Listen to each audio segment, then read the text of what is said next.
Assalamualaikum warahmatullahi wabarakatuh.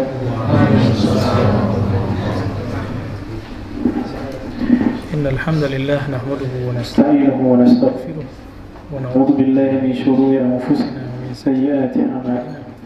May yahdihillahu fala mudilla lahu wa may yudlil fala hadiya lahu. Allahumma iftah lana kama fatahta ya fattah li ibadika as-salihin. Allahumma faqihna fid din wa 'allim ta'wil. اللهم أخرجنا من ظلمات الوهم والجهل إلى المعرفة والعلم آمين يا رب العالمين. إلهنا أنت مقصودنا ورضاك مطلوبنا. Baik, sahabat-sahabat ikhwan akhwat fillah yang saya hormati, Pak Dr. Akib, Pak Jasman. Beliau orang lama yang dari dulu sebelum kawan-kawan kenal saya, mereka udah kenal saya duluan. Yang baru kenal kita Pak Budi. Pak Budi ini alhamdulillah amalnya sangat luar biasa, Pak Dokter. Pesantren tunanetra sudah 10 titik Pak ya, semoga diberkahi. Dan hari ini beliau cuti kerja dulu karena ingin kajian akidah Ahlussunnah ya. Ada beberapa teman-teman tadi disebut dari Kalimantan dan selebihnya mahasiswa yang ada di sekitar Ciputat ya. Alhamdulillah. Kita di bulan Ramadan sudah pernah mengkaji akidah Ahlussunnah At-Tahawiyah. Kenapa kitab ini yang kita kaji lebih dulu? Karena kitab ini termasuk kitab Ahlussunnah tertua ya. Nanti setelah ini baru masuk ke akidah Imam Asy'ari. Maka di akhir nanti setelah zuhur, setelah penutup Tahawi, nanti kita ijazahkan lagi bagi yang belum dapat ijazah. Kemudian kita membaca nanti dengan suara yang sedikit pelan, Manzumah Aqidatul Awam ya, yang kita pelajari dari kecil. Tapi sekarang muncul ada tawaran akidah yang dengan metode baru. Supaya kita tidak merasa itu asing, maka kita coba nanti kita ijazahkan sanadnya dengan sanad Imam Asy'ari. Apakah Asy'ari itu ikut Nabi atau dia buat akidah sendiri? Nanti kelihatan tuh sanadnya di situ ya, kemana. Dan yang kedua, ada beberapa orang di Indonesia yang dia akidahnya Ahlussunnah, tapi dia ketika menyebutkan sanad akidah Ahlussunnah nggak nyambung ke orang yang sebenarnya, malah menyebutkan sanadnya ke Mu'tazilah, belum lagi namanya ke bolak-balik, belum lagi yang terputus. Jika dalam hadis ada sanad terputus disebut dengan hadis munqati' dan kualitasnya dhaif, maka akidah juga begitu. Kalau terputus dhaif, kecuali dalam bab tasawuf. Dalam bab tasawuf juga ada sanad, ada namanya sanad uwaisiyah, barzakhiyah. Itu hanya diterima jika ada sanad yang nyambungnya secara zahir. Kalau enggak diterima. Baik, walaupun sudah baca Al-Fatihah, bagi yang meyakini Al-Fatihah sampai saya sudah jelaskan berkali-kali bahwa Imam Ibn Qayyim, Imam Salafi, menyebutkan lebih dari 29 dalil usulu sawabil qiraah ilal mayyit, sampainya bacaan baik zikir, Al-Quran, tahlil kepada orang mati. Ini belum ada NU Muhammadiyah, belum ada Yasinan, belum ada. Imam Ibn Qayyim itu 700-an ya. Beliau termasuk orang yang lama dengan Ibnu Taimiyah dan menyaksikan akidah dan wafatnya Ibnu Taimiyah, dan tidak ada tuh yang mengatakan Fatihah nggak nyampe, tuh nggak ada. Apa kata beliau? Bacaan Fatihah sampai kepada orang yang mati ataupun orang yang hidup sampai. Ini Imam Salafi bilang sampai. Terus yang aku Salafi kok bilang nggak nyampe? Itu di mana tuh koneksinya? Nggak nyambung. Ini tanda kalau akidahnya dan fikihnya tidak muttasil, tidak bersambung kepada imamnya. Kalau kita nggak nyambung, kita sambungin nanti ya. Hatta ke Syekh Muhammad bin Wahab kita punya sanadnya. Ya, Usulul Salasah itu kita punya sanadnya. Namun bagi kita akidah Tahawi, akidah Asy'ari, Maturidi justru lebih rapi, maka kita pertahankan itu. Nah, itu sebabnya. Sederhananya seperti itu. Terakhir kita sampai di mana, Musa? Nih, terima kasih ke teman-teman Ikhwan Ribat. Di Ribat alhamdulillah ini baru satu semesternya kita aktifkan. Karena di Darussunnah takhasus hadis, saya juga ngabdi di sana. Di sini kita buat takhasus akidah wa tasawuf. salah satu nasrul ilm, tak boleh kitmanul ilm. Khalas?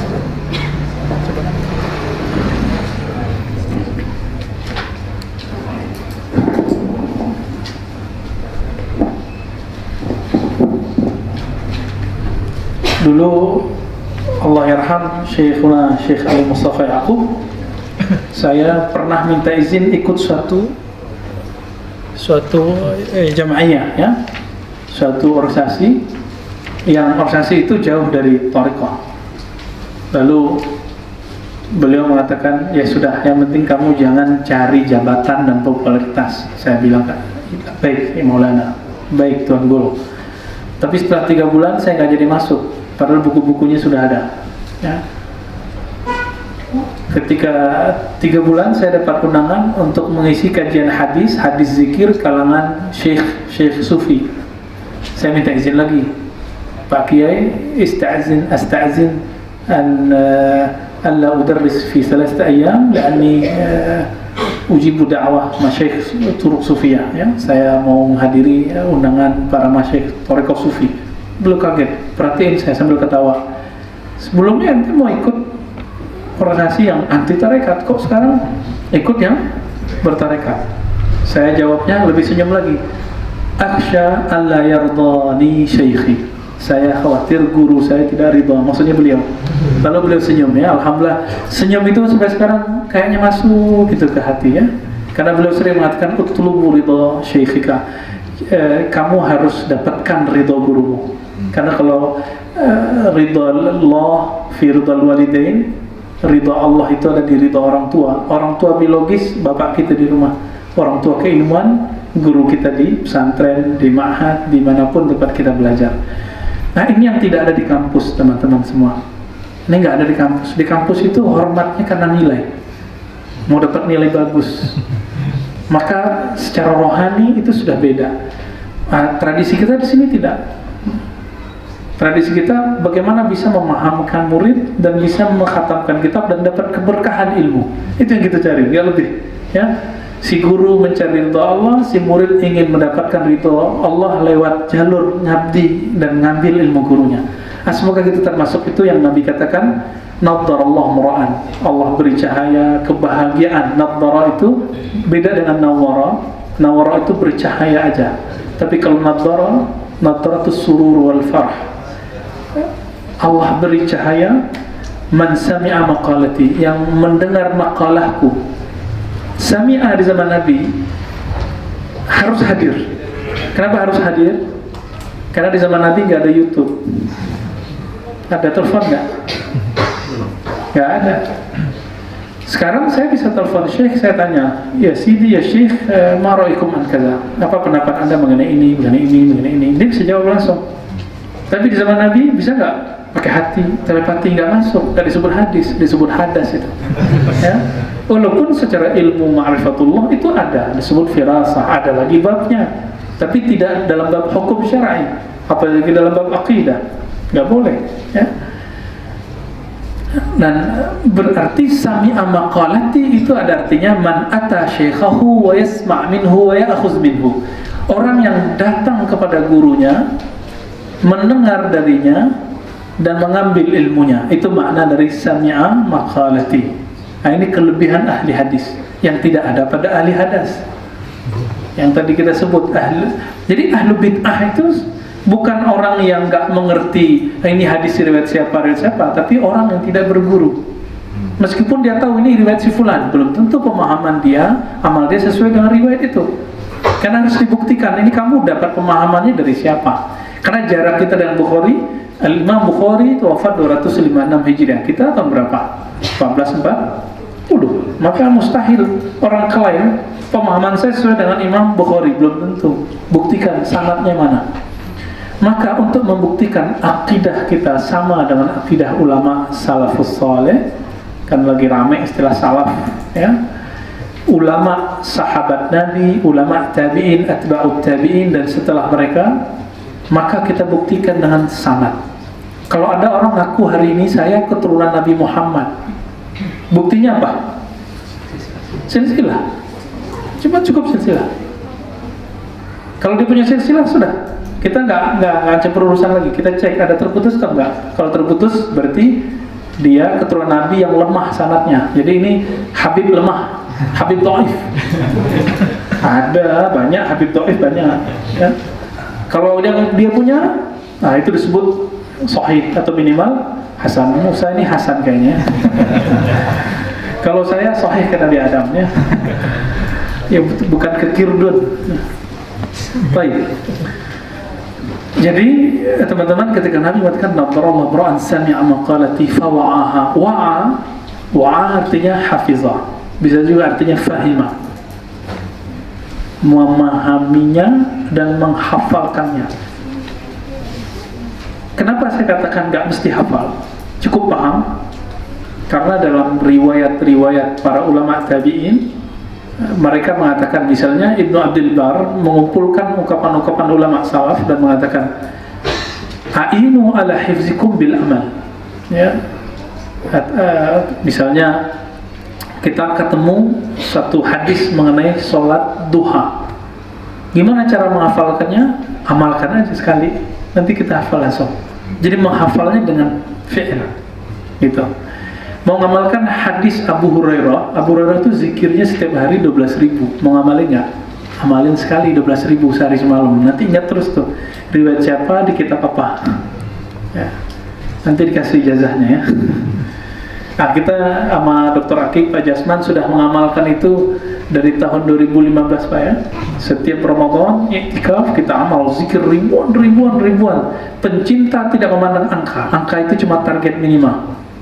Yang penting Ustadz Falah dari Buton ini juga sudah 40 hari ini ya, sama Abu Yamilizar. Alhamdulillah. Baik. Maka dengan ini teman-teman semua, saya dengan sanad kita yang bersambung kepada Imam At-Tahawi, beliau berkata, nomor berapa? Yang banat nomor berapa? 11. Halaman 11. Oke, baik. Wabihadal isnad mutasil Imam Ja'far Tahawi qala. Nah, sebelum itu kita merajaah sedikit di akidah yang kita pelajari sebelumnya. Disebutkan bahwa Allah Ta'ala intinya satu, laisa kamitslihi syai'. Surat Asy-Syura ayat 11 itu wajib dihafal. Laisa kamitslihi syai'. Pertengahan surat Syura, bukan Syu'ara. Syura ayat 11. Ingat gampangnya, Syura 11. Nah, 11 kan satu-satu. Ingat aja tauhid. Laisa kamitslihi syai'. Laisa tiada, kamitslihi yang serupa dengannya, syai' sesuatu pun. Kamitsli juga berarti ka seperti, misl serupa dengannya. Jangankan serupa dia, yang serupa dengan yang serupa dengannya tidak ada. Ada orang mirip saya, terus orang mau bilang, Ustadz Musa ini jangankan mirip saya, mirip sama orang yang mirip saya juga nggak mirip, nggak sama. Nah, berarti jauh dari misl. Misl itu naruhnya di sini. Permisalan analog. Maksud ayat itu adalah Allah itu jauh dari jangkauan otak, tapi bisa dijangkau pakai kalbu.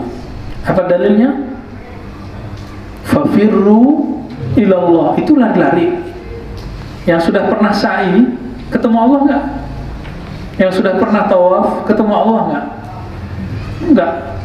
Terus apa yang mau kita ketemu? Batu namanya Ka'bah, ketemu bukit Safa dan Marwah. Lalu fafirru ilallah itu apa? Sama dengan perkataan Nabiullah Al-Khalil, Nabi Ibrahim, inni muhajirun ila Rabbi. Aku hijrah kepada Rabbku. Allah bertempat enggak? Kalau Allah bertempat, kita bisa hijrah ke tempat itu. Itu hijrah, move. Tapi bisa enggak? Kalau sebutkan Allah di mana, nanti kita bisa cari. Tapi kalau Allah itu tidak perlu tempat, karena dia bukan jism, bukan benda, bukan arad, bukan sifat, bukan keadaan, maka Allah tidak perlu ada tempat. Nah, itu intinya kemarin. Kalau sudah ada tempat, nah contoh saya duduk, saya di atas kursi apa di bawah? Nah, ini namanya ulu, jihatul ulu. Karena Allah itu sudah ada sebelum Arasy, maka ketika ada ayat Ar-Rahman 'alal 'arsy istawa, kita iman. Allah bersemayam di atas Arasy, kita iman. Namun gak usah dibayangkan di atas atau di bawah, kiri apa kanan. Membayangkan itu disebut dengan mukhayyil musyabbih atau mujassim. Nah, mujassim paling. Mujassim itu yang mensifatkan Allah dengan karakter-karakter benda. Apa sifat benda? Coba bayangkan buku tapi tidak di satu tempat. Mulai panas nih kepalanya nih ya. Bayangkan buku tapi nggak di satu tempat, bisa nggak? Bayangkan seseorang tapi tidak di mana-mana. Mungkin? Nah, disinilah yang kita sebut kritik Imam Subki, Imam Ibnu Jahbal, dan imam-imam lain terhadap Syekh Ibnu Taimiyah rahimahullah ajma'in. Ya, Ibnu Taimiyah mengatakan Allah itu mesti ada di satu tempat, karena yang ada mesti bertempat. Itu rumusnya. Ini mazhab siapa? Oh, ternyata ini mazhab falsafah materialisme. Jadi disinilah kemudian Ibnu Taimiyah mengharamkan filsafat, tapi terjebak pada filsafat. Paham di situ? Ya, ini yang dipakai oleh kawan-kawan Salafi. Kita Salafi juga, tapi Salafi manhajnya ulama mazahib arba'ah dan ulama Abdul Hasan Asy'ari, Maturidi, Tahawi. Kalau yang sesama dengan Ibnu Taimiyah itu adalah subkinya. Kita ikut imam subkinya. Nah, jadi ternyata salaf itu bisa diperebutkan, toh ya. Tinggal buktiin sanadmu mana, gitu. Oke, teman-teman semua, ikhwan akhwat fillah. Jadi ketika Ibnu Taimiyah mengatakan itu, lalu kemudian membuat 3 tauhid, uluhiyah, rububiyah, asma' sifat, yang tidak pernah dikatakan oleh satu ulama sahabat pun, tidak pernah dikatakan oleh ulama tabi'in pun, tidak pernah dikatakan oleh ulama khalaf pun, kecuali Ibnu Taimiyah. Imam Ahmad tidak pernah mengatakan itu. Lalu ini dari mana? Ini yang disebut istiqra. Istiqra itu lawan dari qiyas. Ini bagian dari ilmu mantik. Katanya mantik haram. Ibnu Taimiyah kan nulis ar-raddu 'alal mantiqiyin. Ternyata mantik itu ada alirannya, ada aliran qiyas. Analog itu pakai deduktif. Tahu deduktif? Ide utama baru ide penjelas. Dia pakai induktif. Cari dulu datanya lalu dia sambung-sambungin. Nah, ini yang kemudian dianut oleh Ibnu Taimiyah. Ibnu Jahbal punya risalahnya kecil. Nah, nanti kalau umur panjang kita buat daurah 2 kitab sekaligus. Teks risalah Ibnu Taimiyah, risalah Ibnu Jahbal. Nah, biar tahu langsung di mana anehnya Ibnu Taimiyah, di mana hebatnya Ibnu Taimiyah, di mana kelirunya, di mana benarnya. Li'annal insan mahalul khata' wa nisyan. Nah, karena Ibnu Taimiyah juga tidak luput dari kesalahan besar itu, apalagi pengikutnya. Gitu. Oke, teman-teman semua. Jadi kesimpulan yang sebelumnya adalah Allah laisa kamitslihi syai'. Apapun yang kita bayangkan tentang Allah, Allah Maha Suci dari itu. Satu. Yang kedua, Allah Maha Suci dari tempat, arah, ya. Jika disebut Arasy, cukup kita katakan kita beriman tentang ayat itu, maknanya hanya Allah yang tahu, ya.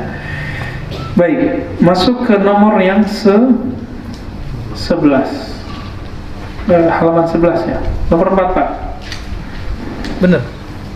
Ya. 44 ya. Bismillahirrahmanirrahim. Langsung aja ke yang nomor 44, wa aslul qadari. 45 ya. Langsung mengenai takdir. Oke. Saya sudah teliti semua kitab akidah Ahlussunnah. Pembahasannya itu ada loncat. Dari bab al-imanu billah, bab malaikatnya enggak ada. Bab jinnya enggak ada. Bab kitabnya enggak ada. Bab rasulnya nanti dikit dong ya. Langsung loncat ke Al-Qadar. Kenapa? Oh, ternyata ada rahasia. Di hadis Imam Muslim itu kalimat antu'mina billah itu cuma pakai waw dan wa malaikatihi wa kutubihi wa rusulihi. Cuma pakai dan wa yaumil akhir. Tapi giliran takdir diulang lagi. Wa antu'mina bil qadari. Di riwayat Ibnu Umar khairihi wa syarrihi. Riwayat Abu Hurairah kullihi. Kenapa kok diulang? Engkau mengimani takdir. Kok giliran Rasul nggak perlu diulang kalimat engkau mengimani, cukup disebut di awal. Ternyata banyak orang hari ini menyimpang dalam bab takdir. Imam Ahmad tidak menjawab salam seseorang karena orang itu menolak takdir, bukan karena celananya jingkrang nggak jingkrang. Nah ini penting ya. Bukan karena dia yasinan nggak yasinan, bukan karena sayyidina nggak sayyidina. Hari ini cuma karena sono ikut yasinan, sini tidak, nggak nyapa lagi. Apa alasannya? Imam Ahmad melarang menyapa orang yang beda manhaj. Ahli bid'ah nggak boleh disapa. Kayak begitu. Tertulis dalam buku dia, ya, disebut namanya. Ya, karena murid-muridnya bilang, saya udah sekian tahun ngaji sama ustaz itu, nggak ada tuh ente bohong Razi. Kita sebut aja ya, Abdul Qadir Jawas. Dia punya syarah akidah Ahlus Sunnah. Itu di footnote ditulisnya, makanya dia nggak ketemu. Apalagi kalau minat baca kurang, cuma dengerin YouTube, nggak ketemu. Apa kata dia? Wajib hijr. Hijr itu isolasi atau tidak menyapa, tidak bergaul, tidak duduk bersama ahli bid'ah. Siapa ahli bid'ah menurut dia? Ahli bid'ah menurut dia siapa? Orang yasinan, orang kunut, orang sayyidinaan, orang tarekat sufi, orang manhaj, orang mazhab. Ya, kita jadi ahli bid'ah semua. Guru dia juga jadi ahli bid'ah. Nah, inilah problemnya. Maka kemudian Allah sudah lihat, ya, Allah sudah tahu mana yang diridhoinya, mana yang tidak. Nah, di situ kenanya. Masih bisa maju nggak? Maju dikit lagi deh. Ya. Jadi yang tidak disapa oleh Imam Ahmad itu siapa? Orang yang beda akidah, bukan beda fikih. Kalau beda takwil boleh, nggak apa-apa. Imam Ahmad mentakwil ayat wajaa amru rabbika. Amru wajaa rabbuka itu wajaa amru rabbika. Jadi ketika ada wajaa rabbuka wal malaku saffan saffa, dia katakan ini jaa amru rabbika. Takwil loh. Datang Rabbmu, Tuhanmu, penciptamu. Gimana? Datang itu artinya apa? Kata Ibnu Taimiyah, al-maji, datang itu intiqal, berpindah dari tempat ke tempat yang lain. Itu Ibnu Taimiyah itu. Maka Ibnu Taimiyah mengisbat, menetapkan bahwa Allah itu benar-benar berpindah, ada harakah. Kalau Allah itu bergerak, move, berarti Allah itu gak stabil, gak konstan. Nah ini jadi problem, ya. Kita dalam bab akidah kita banyak bedanya dengan Ibnu Taimiyah, tapi usulnya sama. Asyhadu an la ilaha illallah, asyhadu anna rasulullah. Itu usul dari usul. Jadi akidah itu usulnya la ilaha illallah Muhammadur Rasulullah. Nanti di bawahnya ada cabang-cabang. Takwil, tidak takwil, sifat. Nah, kalau takdir usul. Takdir usul, ya. Jadi pokok. Jadi kalau orang percaya takdir, emang nggak percaya takdir, itu sudah beda akidah. Tapi kalau beda takwil, nggak beda akidah. Beda takwil nggak apa-apa. Apalagi satu isbat, satu taslim, udah serahkan maknanya kepada Allah, satu memaknainya. Itu nggak ada masalah sebenarnya. Kita aja yang repot, ya. Nah, berdasarkan ini, persoalan takdir bukan persoalan fikih. Al-Haris Al-Muhasibi tidak menyapa ayahnya dan tidak nyolatin ayahnya dan tidak mau terima waris ayahnya karena ayahnya menolak takdir. Bagi dia, man ankaral qadar kafar, yang mengingkari takdir kafir. Nah, jadi tolong dipahami di situ bahwa ahli bid'ah yang dimaksud dalam tradisi ulama salaf orang yang beda akidah, bukan yang beda fikih, ya. Baik. Wa aslul qadari, asal takdir itu adalah rahasia Allah, sirrullah fi khalqihi, rahasia Allah pada makhluknya. Lam yattali' ala dzalika malakun muqarrabun, tidaklah yattali', tidaklah mengetahui malaikat bahkan yang terdekat dengannya, apalagi kita. Jadi jangan nanya-nanya tentang takdir. Gimana dengan ilmu nujum, ilmu falak? Ada mujarrabat, ada kalau ini zodiak. Kalau orang Jawa bilangnya apa? Primbon. Primbon itu dulu fungsinya sama dengan BMKG. Paham nggak BMKG? Ramal cuaca persis sama. Maka dulu ahli falak itu ngerti arah angin. Ngerti ini rasi apa? Sagittarius, Taurus atau Kurus, ya? Yang berisi badannya jangan tersinggung, ya. Itu rasi bintang apa? Mereka tahu, karena kalau rasi bintang ini berarti ini bulannya ini bagus untuk bertani karena cuacanya begini, gitu. Salah nggak begitu? Enggak. Kenapa Feng Shui bisa terkenal, primbon enggak? Karena kita nggak ngerti langsung mengkafirkan, nggak ngerti langsung bilang syirik. Giliran zodiak dibaca mulu. Ya, lebih kacau zodiak daripada, karena zodiak itu ada keuanganmu, asmaramu. Itu lebih kacau lagi, ya. Nah, itu disebut ilmu al-adah, ilmu mengenai ilmu hukum adi. Hukum adi itu yang dia berputar terus. Biasanya kalau di tahun A, di bulan A akan terjadi begini. Orang yang lahir di bulan Juni akan begini. Itu sudah ada rumusnya. Namun bukan berarti orangnya pasti begitu. Kalimatnya cuma biasanya begini. Kalau orang Jawa itu bilang apa? Saya nggak hafal tahun Jawa, ya. Misalnya lahir Selasa Pon. Nah, biasanya ada karakternya apa? Jumat Kliwon. Nanti karakternya apa? Itu emang sudah ada, karena tubuh itu dia terpengaruh oleh kondisi kiri kanan. Sebagaimana seseorang terpengaruh oleh suasana kiri kanannya. Begitu tubuh. Jadi perlu kita luruskan bahwa primbon selama isinya cuma ramalan yang menerka, bukan memastikan kejadian berdasarkan hukumul adah, hukumul adi, maka itu boleh. Dan itu ada hukumnya, ada rumusnya, ada kaidahnya. Sama kayak Feng Shui, mirip juga dengan BMKG. Bedanya BMKG itu langsung pakai, saran saya gak usah, ya. Jadi kalau mau tahu hari ini hujan, gak usah pakai primbon. Tapi kalau mau tahu ilmunya boleh, silakan, ya. Ahli silakan dikembangkan ilmunya. Nanti buang mana yang khurafat-khurafatnya, yang syirik-syiriknya dibuang. Kalau ada, tapi setahu saya nggak ada, ya. Baik. Nah, jadi mempelajari ilmu kayak yang tadi, ramalan cuaca, ramalan alam, itu tidak termasuk mutola'ah atau ittila' ala sirrillah, mencari tahu takdir rahasia Allah, nggak masuk, ya. Jangankan kita malakun muqarrabun wala nabiyyun mursal, ataupun nabi yang diutus itu tidak tahu.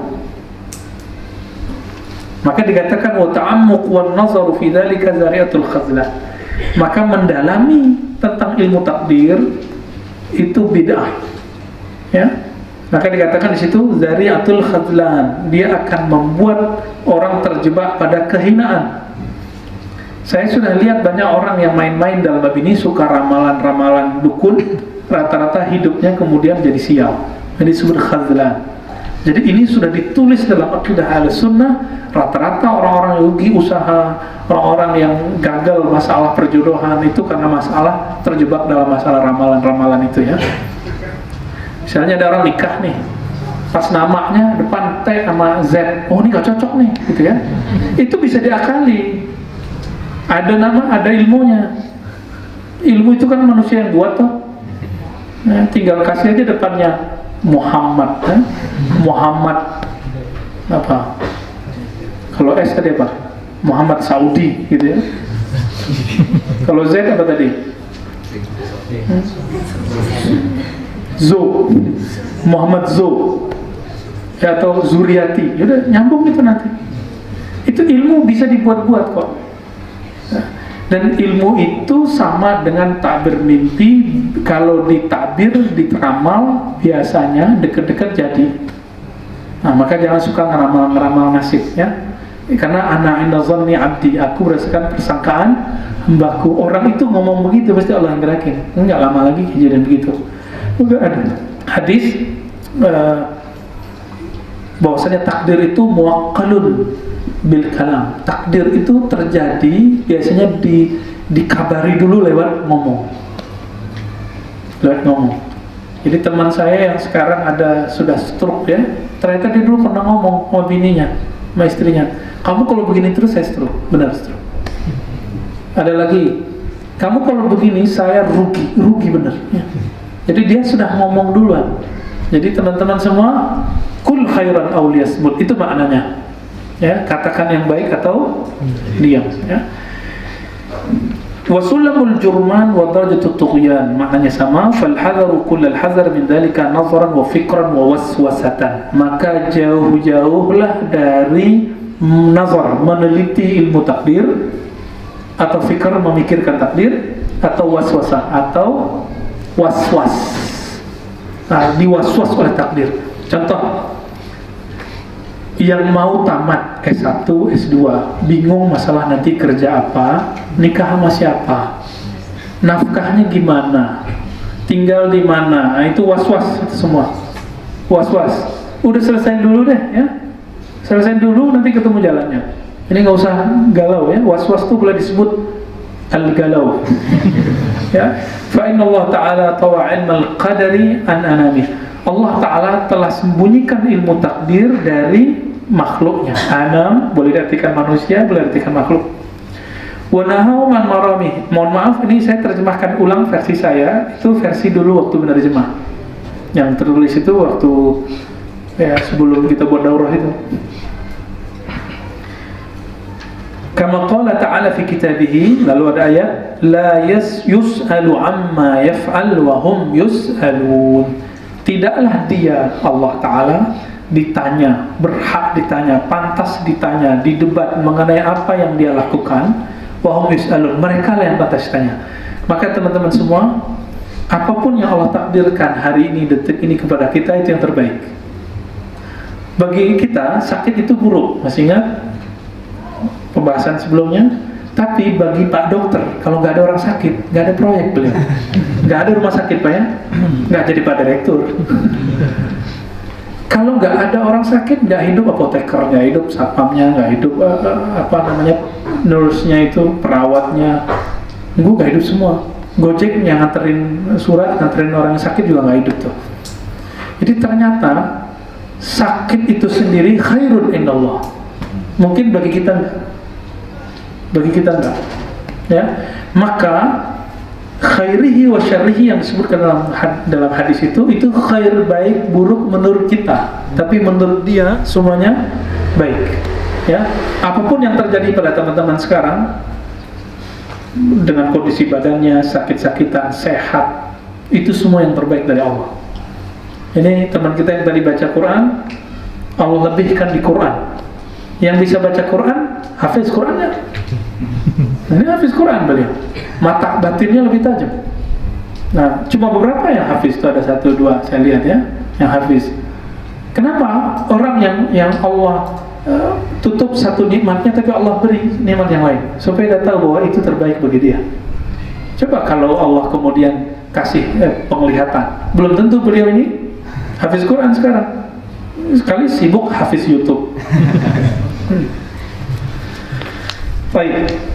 Faman sa'al lima fa'al, maka orang yang nentang takdir, lima fa'al, kok Allah begini sih? Kenapa saya begini sih? Gitu ya. Faqad radda hukmal kitab, dia telah menolak hukum dari ketentuan Allah, kitabullah.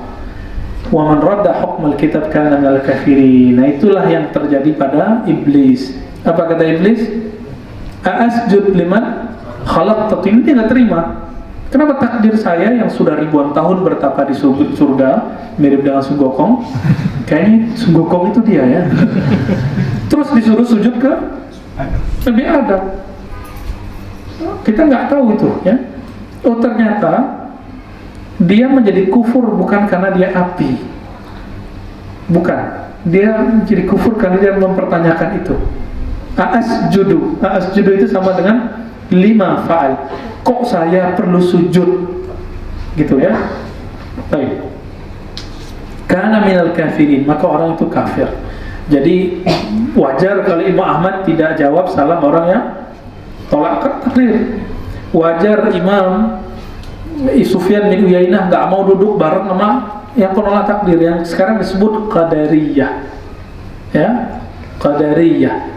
Oh, sekarang udah mulai muncul lagi nih gerakan-gerakan itu, diskusi-diskusi itu di kampus dan di beberapa tempat. Nah, kita harus coba menjelaskannya dengan ilmiah, ya. Oke, contoh terakhir biar paham takdir. Saya laki-laki, terlahir sebagai laki-laki, milih nggak?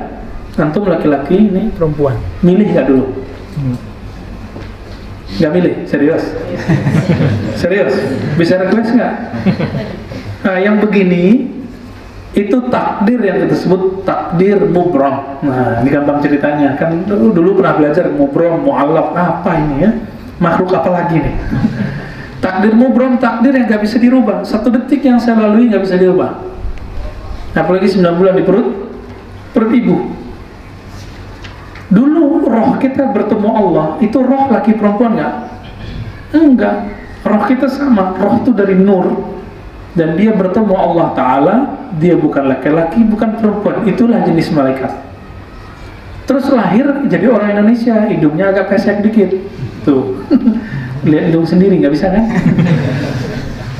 Kenapa nggak lahir di Prancis, biar hidungnya agak songong dikit gitu ya? Kenapa? Nah, lima yang menolak itu, kalau bertanya doang dengan pertanyaan filosofis, itu boleh. Tapi kalau pertanyaannya pertanyaan mengingkari, maka ini yang disebutkan minal kafirin. Jadi ketika ada dulu puisi siapa yang Khairul Anwar ya, tentang aku itu dia nyesel jadi orang Indonesia, saya khawatir dia jangan kena qadariyah itu ya. Fahadha jumlatun ma yahtaju ilaihi man huwa munawwarun qalbuhu min awliya'illahi tabaraka ta'ala. Jadi teman-teman semua, wali Allah itu bukan yang berserban, berkopiah hitam atau pakai jubah-jubahan kayak saya ini, atau yang pintar baca kitab, enggak. Awliya Allah itu ciri-ciri salah satunya munawwarun qalbuhu min awliya'illah, dengan apa? Dengan percaya mulai dari laisa kamitsli syai' sampai ke bab takdir. Dia percaya itu dia disebut wali Allah. Maka wali terbagi dua secara umum, waliullah al-am, wali Allah yang umum. Man hum kullu mu'min awliyaulillah, kullu mu'min waliullah, setiap mukmin wali Allah. Tapi ada yang khas. Ini yang dikatakan di Quran, ala inna awliya Allah la khawfun alaihim wala hum yahzanun. Kalau masih galau nggak masuk. Ya, laisa minhum. La khaufun, ketahuilah, ala dalam bahasa Arab faedahnya litanbih. Hoi, hei sadarlah. Inna awliya Allah, pakai taukid, sesungguhnya yang benar-benar kekasih Allah itu yang la khauf, la yahzanun, wala yahzanun. Khauf itu psikis, belum terjadi udah takut. Yahzanun yang sedang dialami, bahkan yang telah dialami, itu yahzanun. Bukan berarti orangnya nggak pernah takut, bukan. Ya, khauf di situ yang takut psikis. Tahu takut psikis? Belum menikah udah mikirin nanti nafkahnya apa. Nikah aja dulu. Atau cari kerjaan dulu. Modal nikah kan 2 aja. Kalau nggak yakin, kalau nggak kerja. Itu modal nikah. Kalau nggak usah nikah ya. Yang punya modal dua-duanya bagus. Udah kerja, terus kerja itu kan nggak mesti ngantor kan? Ya, ada kerja yang nggak ngantor. Kolong langit Allah ini kantorannya Allah ya. Beberapa teman saya bilang saya mau yang gajinya tunai. Wah, itu gaji di atas mimbar itu. Itu tunai terus tuh. Lebih enak ya. Kalau ngantor pagi keluar sore dapatnya tanggal 25, atau kalau ASN awal bulan. Namun kalau orang yang begitu memilih hidup begitu, siap-siap khaufnya banyak.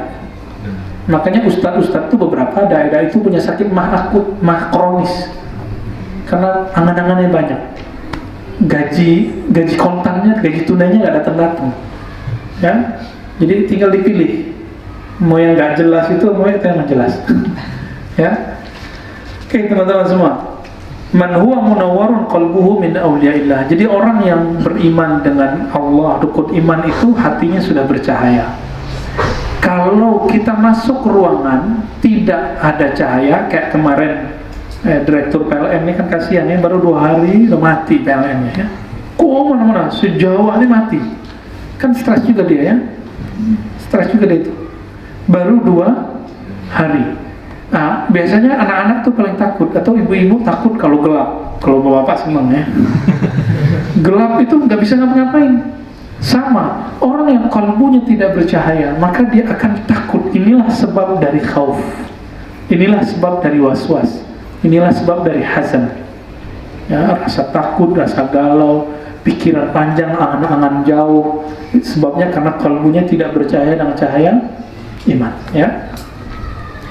Wahia darajatul rasikhina fil ilm. Nah, ini derajat orang-orang yang rasikh, orang dalam ilmunya. Li'anna al-ilma ilmani, ilmu itu ada 2, ilmu fil khalqi mawjud wa ilmu fil khalqi mafqud. Nah, ilmu mengenai khalqi mawjud, ilmu mengenai al-khalq mafqud. Mawjud itu ilmu empirik atau nazari, hissi wa nazari. Jadi misalnya tentang alam semesta itu disebut ilmul khalqi mawjud. Dulu belum ada istilah ilmu tabi'i ya. Jadi mengenai misalnya fisika, biologi, BMKG tadi ya, itu disebut yang mawjud. Kalau yang mafqud ilmu gaib. Ilmu gaib. Bisa baca isi hati saya enggak? Enggak bisa. Nah, ini mafqud. Tahu setejam lagi kejadian apa? Kita lagi kajian di Bintaro 1. Kajian kitab Mukhtasar Minhajul Abidin. Lagi ceramah, lagi kajian, buka kitab, gempa. Kemarin itu ada bapak-bapak udah jauh ngaji dari kita, duduknya di mana? Di pintu, duluan kabur. Bapak-bapak udah lama hidup masih takut sama gempa. Gempa itu gak usah ditakuti, gempa itu dinikmati. Bumi ini kan dari dulu gempa tuh. Kapan gempa jadi masalah? Ketika orang bikin bangunan. Kita anggap itu bencana, bagi bumi enggak, kerjaan gua nih. Ya, tinggal tahu tekniknya. Teknik kalau gempa itu gimana? Kalau firasatnya kuat, ikuti firasatnya. Kalau enggak, ya udah cari tempat aman. Gak usah mana-mana nggak jelas gitu ya. Kayak orang panik. Ini yang makna dalam Al-Quran surah Al-Hajj itu. Wa taran nasa sukara wa ma hum bisukara wa ma hum bisukara walakin 'adzaballahi syadid. Wah, menyeramkan sekali. Itu bukan karena dia mabuk, tapi karena dia kena siksa Allah. Siksa apa? Khauf, takut mati. Nah, na'udzubillah min dzalik. Fa inkarul ilmi al-mawjud kufrun wa iddi'a'ul ilmi mafqud kufrun. Orang yang mengingkari ilmu akli, ilmu adi itu bisa kufur ya. Dan ngaku-ngaku dapat ilmu gaib juga kufur ya. Wala yasbutul iman illa biqabul ilmi al-mawjud wa tarki talabil mafqud. Iman hanya akan tetap kalau kita meyakini ilmu akli, ilmu nakli, ilmu adi. Nah, nanti kita jelaskan ya. Wa tarki talabil ilmi mafqud, dan meninggalkan ilmu mengenai alam gaib. Udah mulai lelah nih kayaknya. Ya, baru juga mulai. Baik, lanjut. Yang nomor 47. Wa nu'minu billauhi wal qalam. Kita percaya bahwa ada makhluk gaib bernama lauh. Di Quran disebut ya, lauh. Nama lengkapnya Al-Lauhul Mahfuz atau Lauhun Mahfuzun. Lauh itu artinya mirip dengan papan. Mirip, tapi bukan ya. Orang Arab itu kalau dulu ngaji itu pakai lauh. Dicatat di situ. Namun lauh mahfuz ini bukan lauh mahfuz yang itu yang kita pakai di kelas-kelas. Lauh mahfuz ini tempat mencatat semua takdir hamba min awwali khalqihi ila ma la nihayah. Sampai enggak ada akhirnya. Ada akhir enggak nanti? Kita punya akhirnya? Kita ini ada awalnya tapi tidak punya akhir. Nanti ada pembahasannya. Yang mau membahas itu sebelum saya kaji, nanti buka kitab Tauhid karya Imam Abu Mansur Al-Maturidi. Dia membahas tentang mungkinkah ada sesuatu yang dia punya awal tapi nggak ada akhirnya. Dia jawab dengan jelas di awal-awal kitab ya. Baik, kembali ke teks. Lauh Mahfuz, jadi teman-teman semua, kalbu Nabi bening, mirip kayak cermin yang di pojok-pojok jalan yang cembung, tapi cembungnya di bulat, dia bisa ngelihat semua. Kalau cerminnya bulat, bukan lingkaran, bulat, maka semua sisi dia bisa menangkap. Paham di situ? Nabi itu kenapa bisa mengatakan ciri kiamat ayyurfa'al ilmu terangkat. Ciri kiamat begini, begitu, sehingga dibagi ulama ada tanda kubro, ada yang sugro, tanda besar dan tanda kecil. Kenapa Nabi bisa? Karena Nabi kalbunya bening, sehingga membaca yang di Lauh Mahfuz.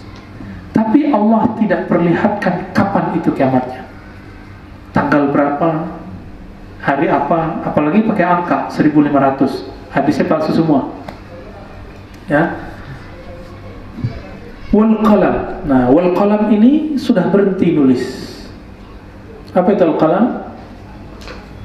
Jadi mirip kayak pena, tapi yang nulis semua kondisi bahwa hari ini antum ini hadir di sini, kita hadir semua di sini. Yang dari Kalimantan datang ke sini ya. Itu ditulis di sana, dan itu jaffatil qalam ya. Sudah kering, sudah selesai. Udah nggak bisa diapa-apain lagi. Jadi takdir tidak pernah bisa dirubah. Gimana dengan hadis? La yaruddul qada illa du'a. Tidak menolak qada, bukan takdir. Qada bukan qadar, tapi qada itu kehendak Allah. La yaruddul qada illa du'a. Tidak ada yang bisa menolak, maksudnya merubah kehendak Allah itu kecuali doa. Pertanyaannya, yang membisikkan, menggerakkan doa siapa?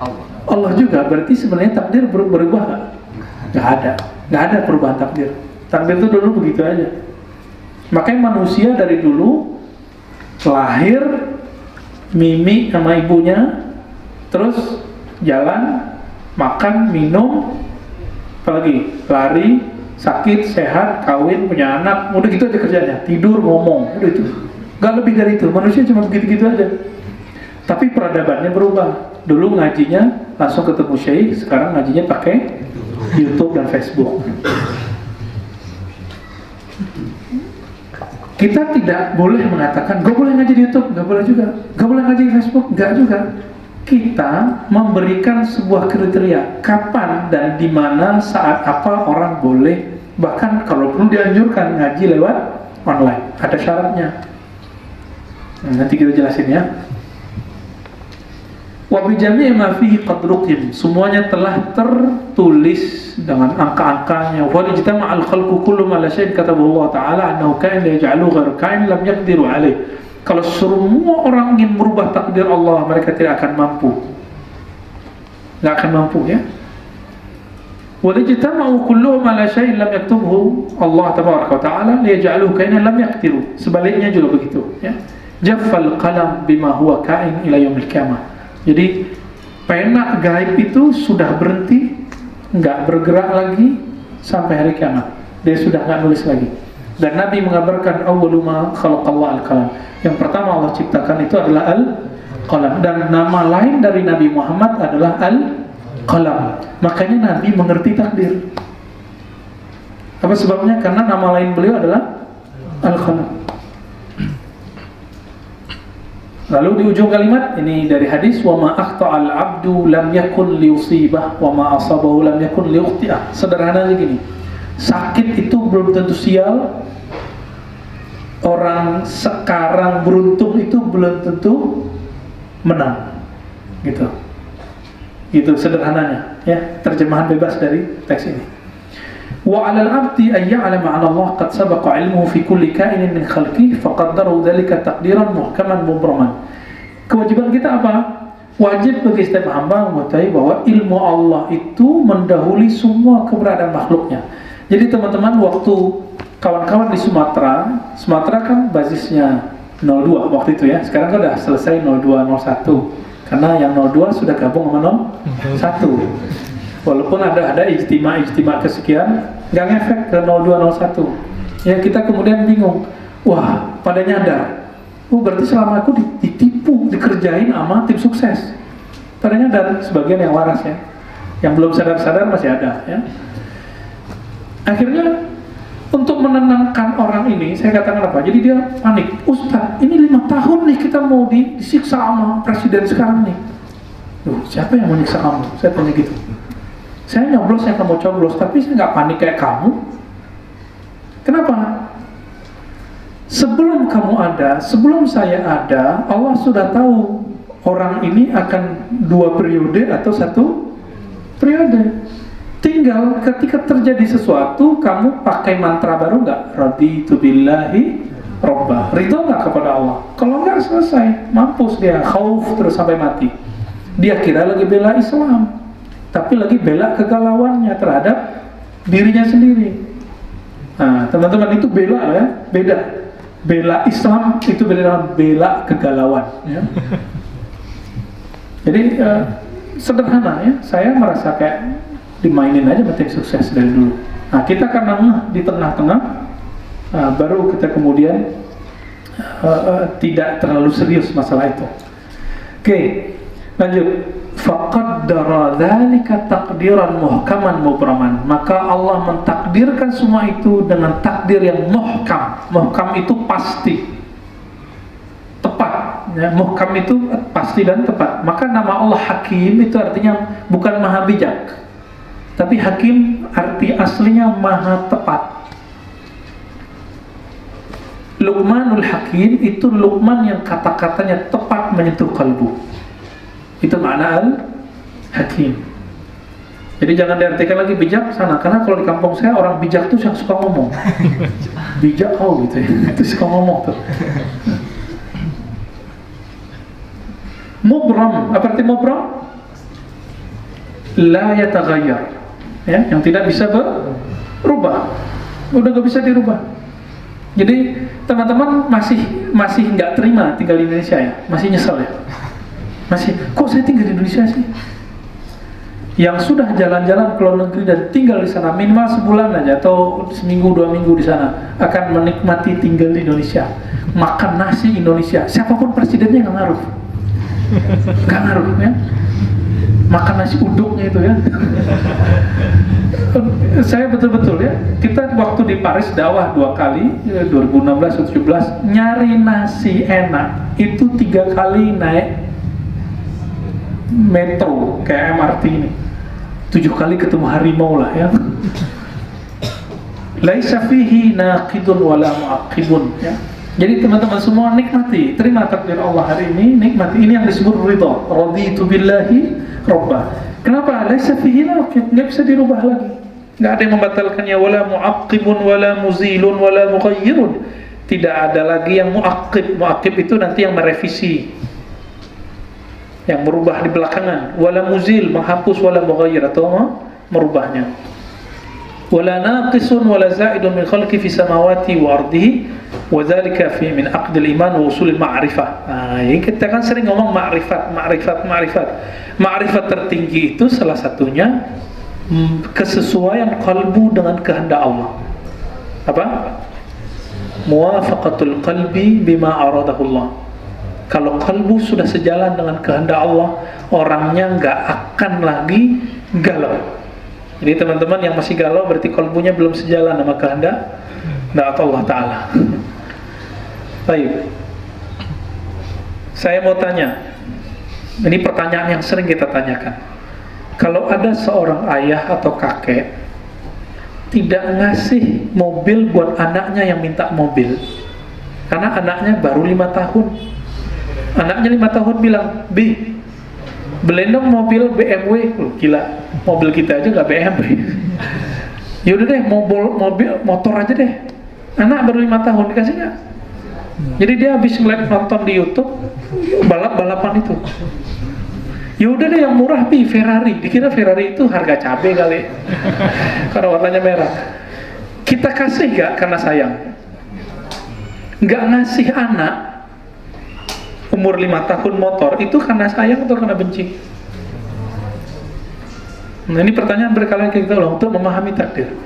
Ketika Allah Ta'ala tidak memberikan sesuatu yang kita minta, biasanya yang kita minta itu belum pantas kita terima. Paham? Jadi yang udah pengen nikah dari kapan hari gak nikah-nikah itu karena memang Allah belum pengen. Gak usah disesali, temennya gak usah resep juga. Kapan lu nikah? Kapan lu nikah? Ya, kasihan juga ya, nyesek. Pertanyaan nikah itu kayak mirip kayak pertanyaan skripsi. Ya, menyesakkan dada, bikin kepala panas, mukanya langsung pucat. Yang ketawa lagi pengalaman kayaknya. Jadi ma'rifat tertinggi itu iman kepada takdir. Ternyata kita udah cek ahli-ahli ma'rifat itu dia bisa baca takdir. Makanya mereka disebut punya karomah, padahal itu bukan karomah. Dia qalbul hukama, kalbunya bijak. Oke, wal i'tiraf bi tauhidillah tabaraka wa ta'ala wa rububiyyatihi, dan i'tiraf meyakini tauhidullah dan rububiyah. Nah, kita sudah jelaskan istilah tauhid baru populer secara keilmuan semenjak beliau ngomong. Maka nanti diabadikan oleh Imam Abul Hasan Al-Asy'ari dan Abu Mansur Maturidi. Istilah ilmu di zaman Rasulullah tidak ada namanya ilmu tauhid. Jadi kalau teman-teman bilang enggak ada dulu di zaman Nabi, enggak ada mazhab Syafi'i. Kan sama, di zaman Nabi nggak ada namanya ilmu tauhid, ilmu kalam, ilmu fikih nggak ada, sama-sama nggak ada. Semuanya ilmu muhdatsah, diadakan oleh ulama belakangan. Ya, tauhidillah wa rububiyyatihi. Teman-teman, dalam akidah Imam Tahawi, rububiyah uluhiyah itu satu paket. Tapi dalam akidah Ibnu Taimiyah rahimahullah itu enggak satu paket. Orang yang percaya rububiyah itu Allah pencipta, itu belum disebut mukmin yang sempurna. Sampai dia uluhiyah itu tauhid, tiada yang disembah kecuali Allah. Tapi kalau kita cek di Quran, ayat-ayat yang menyebut kata Rabb itu langsung belakangnya ibadah. Coba yang hafiz Quran, yang ada kata Rabb-nya, yang belakangnya fa'buduni, apa? Ayo coba dicari. Nah, coba bacain. Tentang doa ya. Wa qala rabbukum ud'uni astajib lakum. Berkata Rabbmu, bukan ilahmu, tapi Rabbmu, ud'uni, doa kepadaku aku kasih. Yang ada kalimat ibadahnya. Fa'budu rabbakum. Yang gampang tuh. Sembahlah Rabbmu, bukan sembahlah ilahakum. Ya ayyuhan nasu taqu rabbakum. Berarti tauhid uluhiyah rububiyah itu enggak boleh dipisah-pisah. Rububiyah itu uluhiyah, uluhiyah itu rububiyah. Lalu dari mana datang taksim pembagian ini? Inilah yang disebut inovasi Ibnu Taimiyah. Maka akidah uluhiyah rububiyah wa sifat yang kita sebut dalam buku saya sebut trilogi tauhid. Oleh Muhammad Abdul Wahab, Syekh Muhammad Abdul Wahab, Imam Wahabiyah disebut usulus salasah. Ini bukan warisan salaf, tapi warisan Imam Salafi Ibnu Taimiyah yang ngaku ini dia sarikan dari ajaran salaf. Artinya itu ijtihad Ibnu Taimiyah, bukan dari imam-imam salafus saleh. Jadi teman-teman, dalam akidah salafiyah ada bid'ah. Loh, gimana ceritanya?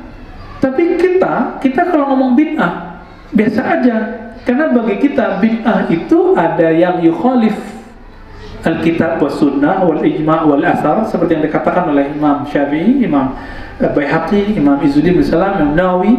Bid'ah itu kalau menyalahi kitab dan sunnah maka dia disebut mardud, fahuwa rad di hadisnya, atau bid'ah sayyi'ah jika tidak disebut hasanah. Kita cek Ibnu Taimiyah itu ternyata juga membagi bid'ah jadi dua. Katanya Ibnu Taimiyah bid'ahnya cuma satu. Bohong, ente nggak baca kitab, gitu aja ya. Baca kitab Iqtida' Shiratal Mustaqim ini, saya ngomong begini udah berbuih-buih di mana-mana. Itu yang denger nggak baca-baca juga kitabnya. Cari PDF, sudah ada di waqfiyah.com. Apa judulnya? Iqtida' Shiratal Mustaqim mujalladain, ya, 2 jilid. Tapi pakai bahasa Arab. Apa kata Imam Ibnu Taimiyah rahimahullah? Ya, kita masih sebut imam, masih sebut rahimahullah, tapi kita tidak sesuai dengan manhaj akidahnya. Tapi kita ambil bab fikihnya, bab hadisnya, bab ulum tafsirnya kita ambil berapa. Seperti diambil oleh Ibnu Hajar, diambil oleh Imam Suyuti dan imam-imam yang lainnya. Tapi dalam akidah lah. Baik. Jadi teman-teman, katanya nggak boleh buat bid'ah dalam ibadah, apalagi akidah. Ternyata imam antum sendiri buat bid'ah. Ya kan? Coba di Quran ada nggak pembagian bid'ah jadi 3? Coba Imam Salafus Saleh, Imam Ahmad bagi nggak tauhid jadi 3? Imam Syafi'i bagi nggak? Ahmad bin Hanbal nggak juga, Syafi'i nggak juga, Malik, Abu Hanifah, Hamad bin Zaid, Auza'i, Syu'bah, Sya'bi, Auza'i, semuanya sebutin. Nggak ada ketemu di kitabnya.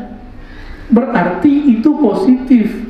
Itu min ma ahdatsahu Ibnu Taimiyah. Maka muhdas itu ada yang musanna, ada yang muzakkar. Coba lihat kalimatnya. Iyyakum wa muhdatsatil umur. Ada di Muslim, ada di Tirmizi, ada di Abu Dawud, ada di Majah, ada di Darimi. Iyyakum wa muhdatsatil umur. Jauhi-jauhi perkara baru dalam agama.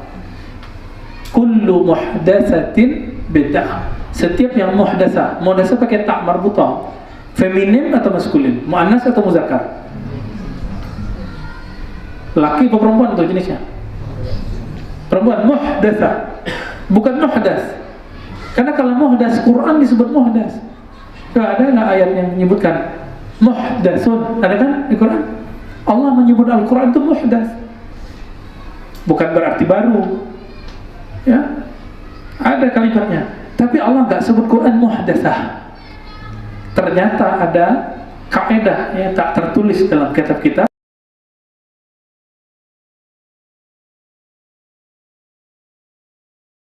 Istilah jika ditasniyahkan, dimuannaskan, biasanya terindikasi negatif. Disitulah muncul pemahaman Imam Nawawi. Apa kata Imam Nawawi? Imam ahli hadis yang nulis Arba'in yang antum pakai, Riyadhus Shalihin yang antum pakai. Apa kata beliau? Ini amul makhsus. Kullu semua, tapi semua yang muhdasah, bukan muhdatsin. Semua perkara baru yang negatif, bukan yang positif. Kalau versi Imam Syafi'i mana? Semua perkara baru yang menyalahi kitabullah dan sunnah Rasulullah, ijma' dan athar. 4. Seperti disebut dalam Tadbir Kazim Muftari, kemudian beberapa kitab Imam Al-Baihaqi. Artinya, laisa kullu muhdatsin bid'ah, tapi kullu muhdatsatin pasti bid'ah. Oleh karena itu, bid'ah yang kita sebut sekarang, bid'ah yang mana? Ibnu Taimiyah bagi 2 tadi. Bid'ah lughawiyah, bid'ah syar'iyyah. Coba dihafalkan ya. Mada qala Ibnu Taimiyah anil bid'ah? Ibnu Taimiyah membagi bid'ah jadi 2. Bid'ah lughawiyah dan bid'ah syar'iyyah. Kita cek, ternyata Ibnu Taimiyah mengatakan lughawiyah itu menurut seberang disebut hasanah. Dia sendiri yang bilang. Jadi Ibnu Taimiyah udah tahu istilah seberang-seberang itu ya. Menurut sebelah, bid'ah ini disebut dengan bid'ah hasanah. Bagi dia nggak pantas lah. Jadi Ibnu Taimiyah itu menjaga zahir adab kepada hadis. Nah ini topnya Ibnu Taimiyah itu di situ. Saya khawatir Nabi udah bilang bid'ah dolalah, kok disebut hasanah? Nggak enak, nggak matching. Bagi beliau ini nggak munasib. Meskipun secara ilmu lughah munasib, maka ada yang disebut bid'ah syar'iyyah. Dari mana beliau membagi? Yang paling paham hadis kullu bid'atin dolalah sahabat Nabi atau imam-imam? Sahabat Nabi. Sahabat Nabi Abdullah bin Umar dan ayahnya Umar mengatakan ni'matul bid'atu hazihi. Itu kasusnya 2. Umar buat tarawih jamaah, lalu dia katakan ini sebagus-bagus bid'ah. Ibnu Umar melazimkan sholat duha, padahal sebelumnya tidak pernah orang mudawamah continue sholat duha, dilazimkan oleh beliau. Jadi continue lah. Sampai hari ini ada majelis duha di Ciputat. Ya, samping Darsun itu nggak jauh kan? Di Mughirah ada pusat kajian majelis duha. Itu karena bid'ahnya Ibnu Umar. Tuh jauh kan zamannya itu. Udah zaman kapan nih sekarang? Ini baru muncul majelis duha di Indonesia. Saya nggak ketemu di Timur Tengah, kita nggak ketemu ada majelis duha. kata Ibnu Umar? Ni'matil bid'atu hazihi, ini bid'ah paling keren. Bid'ah buat sholat duha. In syi'na an naqul, jika boleh kita sebut, maka daurah aqidah tahawiyah di Ribat, Nuraniyah, Ciputat termasuk ni'matil bid'atu hazihi. Inilah bid'ah yang paling keren lah salah satunya. Gratis kan? Ntar siang dapat makan siang gratis lagi. Insya Allah kalau cukup ya, kalau nggak beli sendiri sama. Jadi teman-teman semua, Imam Ibnu Taimiyah sendiri membagi, maka bid'ah syar'iyah yang dia sebut artinya bid'ah dolalah menurut, atau sayyi'ah menurut seberang. Seberang itu ya antum itu. Antum ini kan seberangnya. Ya. Jadi sebenarnya ulama kita sepakat pembagian bid'ah. Yang nggak sepakat itu nggak baca kitab Iqtida' Shiratal Mustaqim aja ya. Walaupun Ibnu Taimiyah di situ menolak taksim, tapi dia buat taksim pembagian sendiri. Baik. Nah, kembali ke tauhid dan rububiyah. Jadi dalam akidah Ahlussunnah, Imam Tahawi, Imam Asy'ari dan Imam Maturidi, uluhiyah satu paket dengan rububiyah. Ya.